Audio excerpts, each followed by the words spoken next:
that's that. Ẹ padà lọ sí school. Ẹ lọ kọ́ bó ṣe ń ṣe broadcasting. Ẹ padà lọ sí school. Kẹ́ lọ kọ́ nǹkan tó ń pè ní psychology. Ẹ padà lọ sí school. Kẹ́ lọ kọ́ bó ṣe ń kọ́ crack, kẹ́ lọ kọ́ bó ṣe ń manage crisis. Anything tó bá kan ọmọdé, anything tó bá kan minor. Abiyamọ lẹ pera yín now. Ẹ ń ṣe abiyamọ Alhaji. Alhaji Amuzat, kì í ṣe abiyamọ. Yes, mo sọ gbogbo ẹnu mi gbé. Tó bá jẹ́ abiyamọ ni, case show ẹ tí mo rí sìn, ó ní handle bó ṣe handle. Tó bá jẹ́ abiyamọ, ó ní handle case yẹn bó ṣe handle. There's a case going on. I'm not joking. You can see my body already is boiling. I'm not joking. I am very serious. I am very, very serious. There is a case that is going on presently. They are calling for justice for Ochananya Ogbanje, a 13-year-old girl, Toesheku. I mean, Toku died 7 years ago. We are still calling for justice for that girl. We are asking that why are the perpetrators walking around freely? Alhaji Oriyomi Amuzat. Video ni mi ò tiẹ̀ fẹ́ gbọ́ mọ́, but mo ní láti play káwọn èèyàn mọ̀ tó ṣe mí. Aba, wọ́n gbé ọmọ 13 years old wá bá yín ní studio yín. Wí pé ọkùnrin mẹ́rin bá sùn. Ẹ fèsì ọmọ yẹn, ẹ ń bú ọmọ yẹn. Ṣé wà okay? Mi fẹ́ sọ ọ̀rọ̀ àlùfàǹṣá bí ṣe ń sọ̀rọ̀ yìí. Mo fẹ́ hold ara mi. Alhaji ṣé wà okay? Wọ́n gbé ọmọ 13 years old wá sọ́dọ̀ yín. Wí pé àwọn mẹ́rin bá sùn. Ẹ wá ń sọ̀rọ̀ kó parọ́ àbí kò parọ́. Ṣé nǹkan tó kàn nìyẹn? Àbáwọn olórí burúkú olórí ọmọ 13 years tó kú mọ́lẹ̀. Ẹ jẹ́ kí n play ẹ̀kẹ́ gbọ́. Oh no, mo ti ń gbọ́ nǹkan láyé mi. Mo ti ń gbọ́ nǹkan láyé mi, mi ò gbọ́rú eléyìí rí. Mo ti ń gbọ́ ọ̀rọ̀ láyé mi, mi ò gbọ́rú eléyìí rí. Gbogbo àwọn tó protect ọmọ nílùú yẹn dà níbo lẹ wà? Gbogbo ẹ̀yin tẹ́lẹ̀ ń ṣiṣẹ́ fún protection ọmọdé. Where are the people that are supposed to be protecting children in that country? Where are the people? Where is children protection in that country? Where is children protection? Where is protection for our children? Why should Nigerian girls, minors, why would they be going through this? Just why? A father, this was what I wanted to discuss earlier today. I mean, later today, but I couldn't just hold it immediately I saw this. Where are the people that are supposed to be protecting children? Where are the laws to protect our girl children in that country? Alhaji Oriyomi Amuzat, and fall hand me badly. And fall hand me badly. Mo was so disappointed in you. The last time, Baba ti mama kan gbé ọ̀rọ̀ wá bá yín. Ọ̀rọ̀ lọ́rọ̀, ẹ mú bá ìyá yẹn, ẹ bú ìyá yẹn like crazy. Ẹ ti ẹ fẹ́ gbọ́ nǹkan kan pa ìyá yẹn. Àwọn èèyàn drag yín, but mo refuse àti gbé ẹnu mi kúrò. Mo dúpẹ́ ọlá, olórí burúkú ni ẹ bó ṣe ní madam watch very well. Kúrò lórí page mi, ẹ̀yin olórí burúkú enablers dédé. Ṣé ń gbọ́ lórí burúkú àwọn abiagba, Monsurat ẹ ti ṣí èrè. But the child herself is not doing the right thing. Orí yín burú. Ẹ wá àwọn obìnrin tó pẹ̀lú àwọn lábíamọ. Orí yín burú. She's a 13-year-old for crying out loud. Ó máa parọ́ because kò ní fẹ́ kán lu òun. Ó di dandan kó parọ́. Àníkà ni yín ẹ ń ṣèyàn. Ẹ ń ṣàbíamọ ní Nàìjíríà. Ẹ má bà yí ọmọ jẹ́ ni. That is why many of you are already messed up. If you can think, ẹni sùúrù, mo ready yín.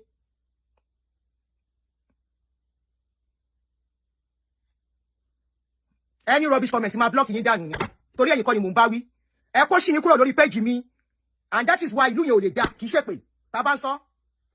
Ṣé ẹ rí mentality tẹ́ni? Ṣé ẹ rí mentality tẹ́ni?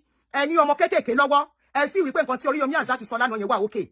Ẹ ní ọmọ kékèké lọ́wọ́. Wọ́n ń bá àwọn ọmọ yín sùn lẹ́gbàá bẹ́ yín. Àwọn ikọ̀ yín bá àwọn ọmọ yín sùn. Bàbá kan náà yìí mú. Ọmọ ọdún méjì, ọmọ ọdún mẹ́rùn-ún náà ní bàbá wọn bá sùn. Tó wà ní police station. Wọ́n wá mú ọmọ ọdún mẹ́rin, ọmọ ọdún 13, àwọn ọkùnrin mẹ́rin wọ́n kà wọ́n lórí ẹ̀. Ẹ béèrè pé níbo ni ìyá wọn ọmọ yẹn wà. Ẹ béèrè pé níbo ni bàbá àwọn ọmọ yẹn wà. Because they are supposed to be protecting that girl. Ẹ wá mú ọmọ yẹn wá gbé sáàrin wọn. Ẹ gbé sáàrin àwọn abusers ẹ̀. Ẹ gbé ọmọ yẹn sí àárín àwọn abusers. I don't care bóyá ọmọ yẹn parọ́. I don't care bóyá ọmọ yẹn sọ kó tí ó yẹ kó sọ. That girl is a minor. Ṣé ẹ mọ̀ kó tó ń pè minor ni? Ṣé ẹ mọ̀ kó tó ń pè minor? Ẹ máa gbọ́ nǹkan tó ń sọ bí.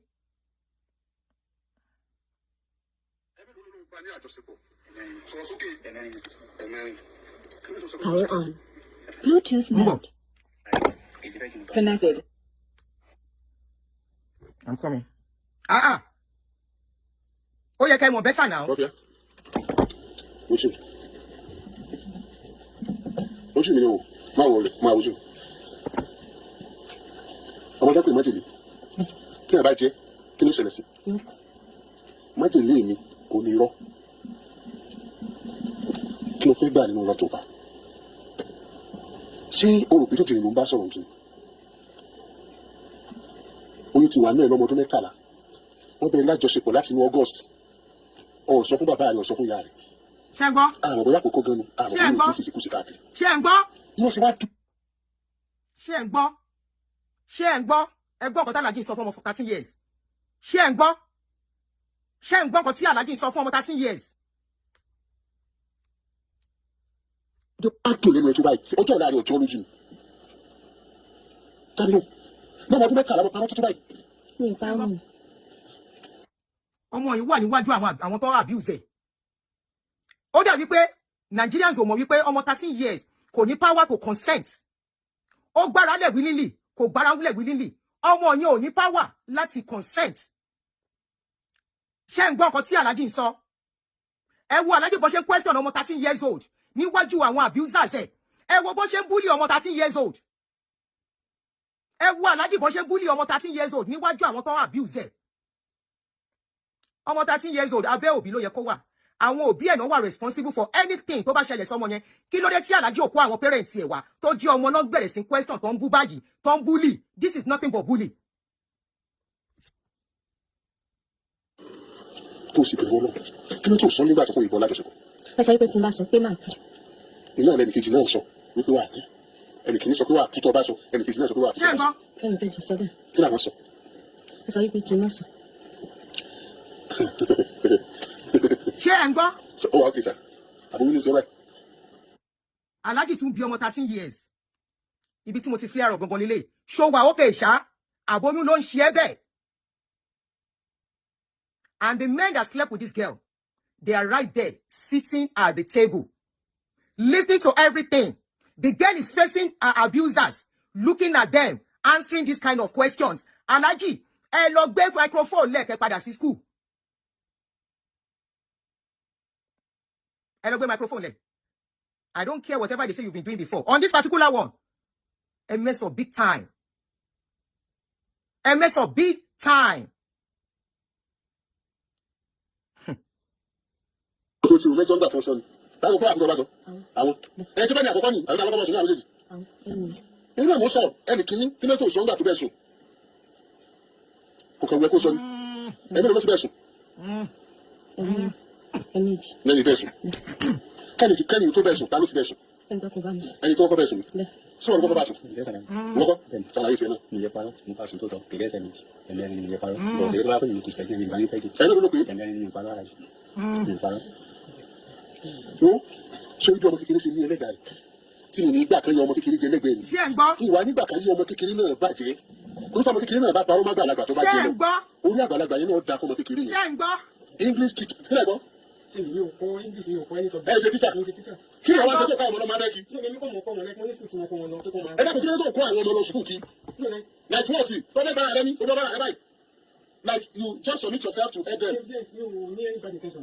ooo mo sọ pé oníbàdàn intention kí ló ń ṣe what are you doing for living. I'm into gas business. I'm selling gas. I'm selling gas. ó wá gbé ládùúgbò yẹn ó wá jẹ́ bí àwọn ọ̀dọ́ àdúgbò tó máa ń wíṣ àwọn àdúgbò wẹ́ẹ̀ láti tọ́ wọn sọ́nà ẹ̀sílẹ̀ kí wọ́n wá sí lórí bẹ́ẹ̀dì rẹ̀. in fact n tó ń sọ nísàlẹ̀ ọ̀tọ̀ ní tó ń sọ ó ní èmi mo rí kùn pé èmi mo dìsẹ́jù náà lè sẹ́yìn ànílá sórí ìgbà mẹ́rin mo ní. ṣé ń gbọ́. níwájú ọmọ yẹn. jí àwọn olówó wọnú yàrá rẹ̀ tó jókòó tí ọ. the first day àti ọjọ́ tí ó wá pé òun ò ti lẹ́sìn náà nígbà tí ìfẹ́ mi sí ọ̀rọ̀. ẹ̀mí ló bá ní àjọṣepọ̀ fọwọ́ sókè ẹ̀mẹ́rin. ọmọ Nàìjíríà ọmọbìnrin tí wọ́n ń pè ní kílókọ̀ rẹ̀ rọ̀fíà yìí ọlọ́ni ọ̀sán ọdún wa pẹ̀lú irọ́ o. ṣé ń gbọ́. ọlọ́ni ọ̀pàrọ̀ dáadáa. ṣé ń gbọ́. Alhaji ọ̀pàrọ̀ dáadáa. Alhaji wà ní pé. Alhaji mo respect yín mi ìdẹ́ ń gúnyàn bẹ́ẹ̀ yẹn lórí social media. olórí burúkú ọmọ Nàìjíríà tó ń bá tẹ́tí sí yín. ọmọ Nàìjíríà tó bá pàtẹ́wọ́ fún yín pẹ̀lú ọ̀rọ̀ yìí tẹ́ ẹ̀ sọ pé ọmọ Nàìjíríà ṣé ń gbọ́ irọ́. Alhaji ọmọ 13 years lásán sọ̀rọ̀ ọmọ 18 years sọ̀rọ̀ ọmọ 20 years tó ti gbọ́n. ọmọ 13 years is a serious minor. ẹ jọ̀ọ́ àwọn child protector lórí ní Nàìjíríà ẹ bá wa pé Oriyomi ẹ bá wa dá padà sí school. ẹ bá wa lọ kọ́ wọ́n ṣe ń dúró kéèsì báyìí. Nobody in a normal society ẹ lè ládùn ní ti dé. Yes mo tún dé because majority our people ẹ wà backward kò dẹ̀ kan bẹ ṣe travel tó ẹ wà so backward. Nobody in a sane society ló máa gbé ẹni tó abuse tó máa gbé síwájú abuser ẹ not one abuser, not 2, not 3, 4 abusers. Ọmọ 13 years old, ó wá face àwọn abuser mẹ́rin àgbàlagbà. Ẹ wá ń question ẹ̀ níwájú àwọn ọmọ yẹn. Ẹ tún wá ń sọ pé ń parọ́. Alhaji, ṣé ẹ mọ̀ kan tó ń pè ní pé ọmọ 13 years old kò ní power of consent láti consent anything. Tó bá ṣe yes, tí àgbàlagbà ṣe kíní yẹn, àgbàlagbà yẹn náà máa mú responsible. Ẹ wá ń bú ọmọ yẹn, ẹ wá ń bully ọmọ 13 years old yẹn, mi ò mọ̀ wọ́n rí, mi ò rojú ẹ̀. But this is highly unacceptable. Ẹ ń ṣe òbí ni gbogbo ẹ̀yin tẹ́ bá pàtẹ́wọ́ fún nǹkan báyìí. Ẹ lọ́mọbìnrin lọ́wọ́ ni. Ẹ wá gbé ọmọ 13 years old sí àárín àgbàlagbà ọkùnrin mẹ́rin, géńdé balẹ̀lẹ̀, kó fèsì wọn. Kọ́mọ yẹn fèsì wọn, ẹ tún wá ń sọ wípé ọmọ Nàìjíríà ṣe rí pé onírọ́ lọmọ yìí. Onírọ́ kí lẹ fẹ́ kọ́mọ yẹn sọ? Ọmọ wà nínú ẹrù, ọmọ wà láàrin ẹrù, ó wà láàrin àwọn. Ẹ jọ̀ọ́ torí Ọlọ́run gbogbo àwọn tó sọ̀rọ̀ kò sí tí ó lè bí ọmọ yìí lọ́mọ. Ẹ wá fẹ́ kí ọmọ yìí kó wá sọ pé báyìí lọ́rọ̀ ṣe rí. Ọmọ 13 years kó sọ wípé lóòótọ́ wọ́n ti ń bá òun sùn ti pẹ́. Irú ìlú wo ni Nàìjíríà torí Ọlọ́run? Ṣáwọn ìjọba wa ikọ̀ ń gba owó sápò gbogbo ẹ̀yin tó yẹ kẹ́ ṣe òótọ́ tó yẹ kẹ́ dúró fún àwọn ọmọ wa. Abájọ an average Nigeria kan tó pé 20, kan tó pé 18, wọ́n ti mọ̀ nǹkan tó ń pè lóko, wọ́n ti mọ̀ nǹkan tó ń pè lóríṣiríṣi. Ibi tó ti ń thrive nìyẹn nígbà tó jẹ́ wípé at a very tender age. Tí ò yẹ kán súnmọ́ mọ́, wọ́n ń súnmọ́ ọmọdé ní Nigeria and we have counted it normal. If people can come on social media and say, how old is that girl? She's 14 years. Oh, she go don't know that thing, tete. Ọmọ 14 years, yẹ kó ti mọ̀ that thing, tete. Only in Nigerian society. Tó bá mọ̀ tete gan, nobody should say it out. Kó jẹ́ kan dùnú. Kẹ́sọ́ síta. It's not a thing of pride. Mi láwọn ọmọ tí wọ́n náà ń ṣe ń bí. Ṣùgbọ́n tó bá gbá ẹni tó bá ọmọ yẹn sùn mú, àfi kán ya má rí. Àfi káwọn òbí ẹ̀ má mọ̀ wípé ó bá àwọn ọmọ àwọn sùn. Ẹni yẹn máa pẹ́ lọ́wọ́ òbí ẹ̀ bọ́. Àfi kán ya má mọ̀ rárá. Ẹ wá gbé ọmọ sórí national TV. Lórí international TV tí gbogbo àgbáyé ń wò. Ẹ bá cover ojú ẹ̀, à ń gbọ́ ohun ẹ̀. Is a trauma to some of us as a parent. Is a trauma for some of us as a parent. Kẹ́ gbé ọmọ 13 years old, kẹ́ gbé sórí social media. All wrong ethically. All wrong ethically. All wrong morally. All wrong in every angle. Kẹ́ gbé ọmọ, I don't care. Kó má sẹ́ni tó fún lóyún nínú àwọn people yẹn. For the fact wípé wọ́n fún ní oyún, ó yẹ kẹ́ gbé síbì kan, kẹ́ tọ́jú ẹ̀. Kó wá farabalẹ̀ sẹ́ni tó fún bá òun sùn. Kò ń ṣe nǹkan tẹ́ ṣe fọ́mọ yìí. Ẹ lọ kọ́ bó ṣe ń ṣe irú iṣẹ́ báyìí tẹ́ ẹ bá mọ̀ pé iṣẹ́ ọmọdé iṣẹ́ ẹlẹgẹ́ ni. Iṣẹ́ ọmọdé iṣẹ́ ẹlẹgẹ́ ni. Ọmọ 13 years lóyún. Yes, she's pregnant. Ẹ tún wá gbé síwájú àwọn tó ń abuse ẹ̀. Ìkan jẹ́wọ́ náà. Tí ò bá èèyàn kan sọ wípé kò sẹ́ni tó fún lóyún nínú gbogbo wọn, bọ̀ àwọn tó ń bá sùn wà nínú wọn. Àbí wọn sí ńbẹ̀. Àwọn tó ń bá sùn ní wà nínú wọn náà. I don't care how it ends. This is a very bad job. Ẹ jọ̀ọ́ ẹ má ṣe rú ẹ̀ mọ́. Ẹ má traumatize wa. Ẹ má traumatize wa pẹ̀lú show báyìí. This is a show tí ò make sense. Ọmọ 13 years. 13 years. We are not talking of 20. We are not talking of 18. 20 of age. Àwọn parents ọmọ yẹn ló yẹ kẹ́ pè. Even if you want to talk on social media. Ẹ pè àwọn parents ọmọ yẹn. Àwọn ló yẹ kán sọ̀rọ̀. Kán ṣàlàyé. Ọmọ yẹn máa mú òun sí corner. Kò yẹ kó tiẹ̀ rí kankan nínú wọn. Tó bá dẹ̀ máa rí wọn, ibi tó ti máa wò wọ́n, kò ń ṣe ibi táwọn people yẹn ti máa rí. Ẹ tún wá ń bu níbẹ̀. Ọkàn yín dẹ̀ balẹ̀. Oníbẹ̀ẹ́sẹ̀ yìí, ó ní wọ́n gbé wá látàárọ̀ wípé wọ́n bá Rọ̀fíà lájọṣepọ̀. Inú tẹ́sítì tá a ṣe, ó fi hàn wá pé ó ló di fúláwà òun ni. Ó fi hàn pé wọ́n ṣẹ̀ di fúláwà Rọ̀fíà. Wọ́n di fúláwà ẹ̀, wọn ò ṣẹ̀ṣẹ̀ di fúláwà ẹ̀. For the fact wípé ìkànnì wọn tiẹ̀ ti sọ pé òun bá sùn. Alhaji, ṣó yẹ kó di fúláwà ọmọ 13 years? Ó jẹ́ wọn ni, kò já wọn ni. Ṣó yẹ kó di fúláwà ọmọ 13 years? Alhaji ẹ traumatize mi o, gẹ́gẹ́ bí òbí. Títí tẹ́lẹ̀ lágbàdà lọ́sọ́dọ̀ ọkùnrin ẹlẹ́mẹ́rin. Rọ̀fíà òkìlẹ̀ mẹ́sẹ̀ pé ọkùnrin kan bẹ tọ́jẹ́ lẹ́ẹ̀mẹ́rin. Ó sọ pé máa yí jẹ́ di fúláwà òun ni. Àbí tó sọ kọ́hún. Kí ló dé tó sọ bẹ́ẹ̀? Ṣé wọ́n kọ́hún? Sọ̀rọ̀, kí ló dé tó sọ bẹ́ẹ̀? Sọ̀rọ̀ pé irú àkókò nù. Ẹ̀rí ni kálọ̀. Bẹ́ẹ̀dì tí ń bẹ yàrá ọkùnrin. Irú aṣọ mo kọ́ lọ aṣọ náà tẹ́lẹ̀. White àti brown. White àti brown. Look at the question Alhaji is asking this there. White àti brown ni wọ́n bá ń bẹ̀. Only brown things on office last síbẹ̀. White one. White àti brown. Nínú yàrá máa yẹn lọ́jọ́ tí ó bọ́ lájọṣepọ̀ sọ mọ̀ pé ìgbà àkọ́kọ́ ni ó fọ́ ọ̀sẹ̀ ni ìgbà àkọ́kọ́ ni tí ọkùnrin ọkọ̀ bọ́ lájọṣepọ̀ ìgbà àkọ́kọ́ ni bẹ́ẹ̀ kí ló ní ìgbà kejì ni eléyìí ti ṣẹlẹ̀ mẹ́rin sọ ní ìpè ọkùnrin kejì ni lórí ìwọ̀n bọ́ ní kálọ́kùnrin àkọ́kọ́ gan nínú ayé nínú láìpẹ́ ẹni bó ni máa ṣe gbà yẹn gbọ́ nígbà tó sọ pé ní náà ní tẹ́lẹ̀ ká padà nílé ìjáde jáde lóhùn má parọ́ fún mi èmi ìlú òun bọ nílé. ọjọ́ yìí lọ́sùn tí tọba mi ní ìkọ̀kọ̀ tí mo lọ ní tó yá tó padà pè mí tó sọ wípé sílẹ̀ jì mí mo sọ pé a sọ wípé ìjọ táwọn sí àwọn òun ìjọ mo sọ fún yín pé mo rí o pé mi ẹ̀ jẹ́ ìjọ náà. ṣé ń gbọ́ question. kí ló sọ pé kò ń ṣe rẹ́jì. alájí mi parọ́ kì í ti fẹ́ jí mi bá mi lọ parọ́. ó trauma rẹ̀ délé náà. ṣé ń gbọ́ questions. kí ni kọ́lọ̀ bẹ́ẹ̀ jẹ aṣọ bẹ́ẹ̀ jẹ. blue and white ó sì gẹ̀ẹ́tì náà white wá. mi ò rí eléyìí rí alájì wa ń sọ fún ọmọ yẹn kó máa identify ìbẹ́ẹ̀dì wọn bó ṣe rí àti bẹ́ẹ̀ṣíìtì alájì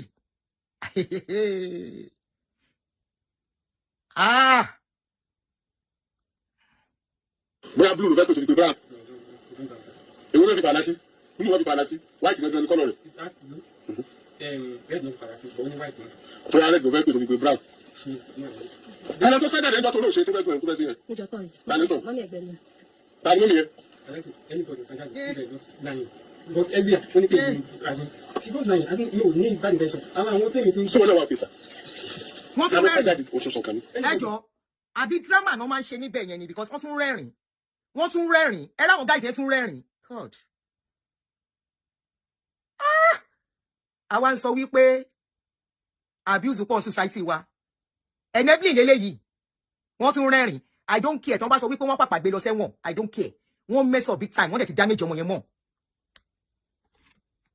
wọ́n ti damage ọmọ yẹn mọ́.